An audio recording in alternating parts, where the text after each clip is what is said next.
And continuing my tradition of watching 510s and reviewing them for the week of Christmas, we're filling out the Christmas slot with How the Grinch Stole Christmas, the 2000 Jim Carrey version directed by Ron Howard.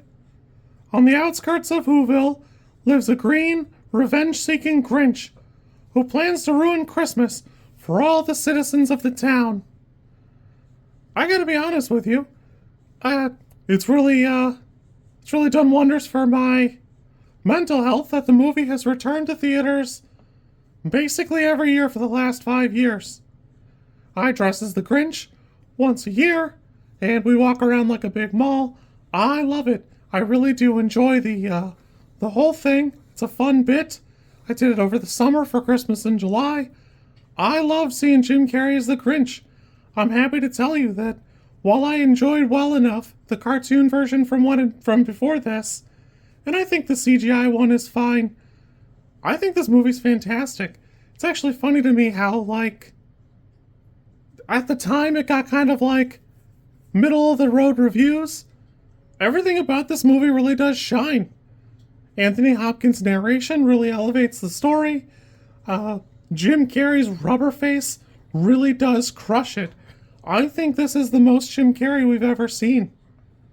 Up until somewhat recently when we got Jim Carrey as Dr. Robotnik, this is something that really does shine because of all the ad-lib and all the extra stuff he's doing the whole time.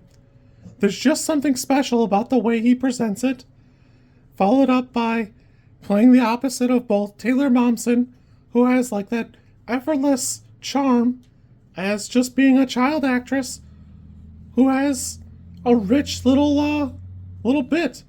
And also, of course, there's Jeffrey Tambor playing the bully mayor. Not to cross over, most of the movie is done with practical effects. Just look from thing to thing at the different, like, outfits. Even if you just look at Cindy Lou Who's family and how they're dressed the whole movie.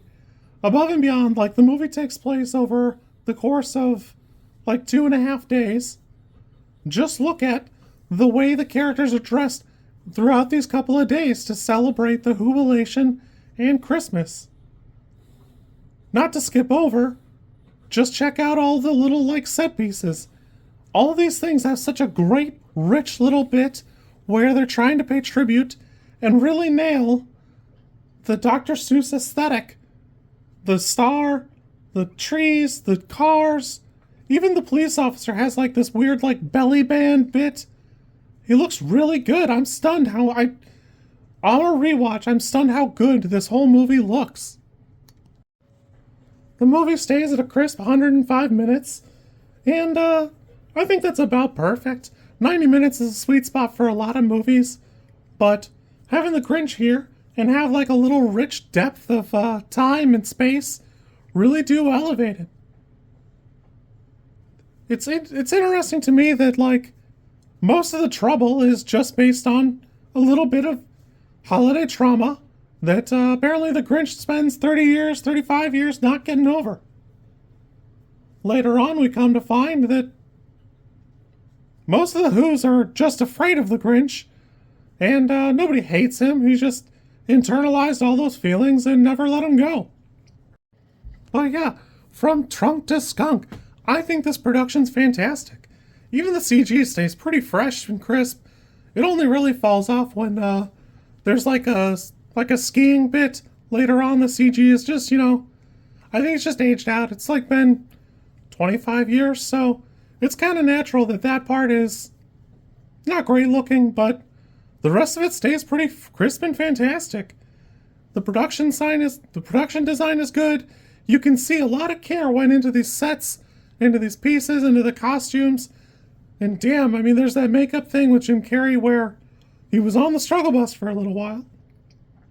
And you can see he's still really enjoying the production itself, but you can see that things were not going great for him for a little while. And there's clear evidence that he needed a little help. I think this is probably my favorite Jim Carrey. It's definitely my favorite Christmas movie. We've watched it every year for, 25 years now. It's a great time. I really do love it. You kids be good. Enjoy your Christmas. And we'll catch you soon. If you like this content, I'm supposed to ask you to like, comment, and subscribe. I think I think like is here, and comment is probably down there, and subscribe over there somewhere too. I think. I don't know how many times this like snippet is gonna make it into a video. Everybody says you should do it this way, and I always thought it was just like an annoying thing other YouTubers did. And as you know, I am bad at editing, so if you like it, great, I'm happy for you. If you don't like it, I'm sorry.